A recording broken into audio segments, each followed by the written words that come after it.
galchallee deemnee mana koo kunooti. Xalayaan munnaa naa barreessa hodiif kolleejjii inni naa barreessa. Dhumarratti Hachaaluu Hundessaa jedhee mallatteessa akka hodiif kolleejjii naan jedha. Kanaaf Hachaaluun mana barumsaa kiyyaa, ijoollummaa kiyyaa, waa hunda kiyya.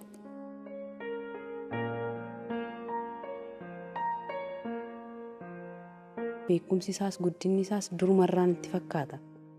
Bakka guddaa ga'uu yaada. Hidhamuu jechuun maal akka ta'e naan galuun beeku ture.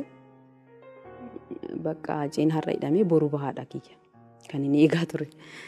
Achi boo'ee tanan gara manaatti galee bariitu isaa bakka hidhame sanan deeme hin argisiisan. Yeroo mara ganama guyyaa galgala utuu achi hin gahin hin deebi'u. Achi guyyaa sadaffaa isaattidha. Obboleessi isaa fi eessumni isaa dhufanii huccuu fi nyaata qabanii maal hojjettanaan jedhan. Lakki Hacee yoo argisiisan jedhee ilaaluuf jennaan sitti hin argisiisanii kana booda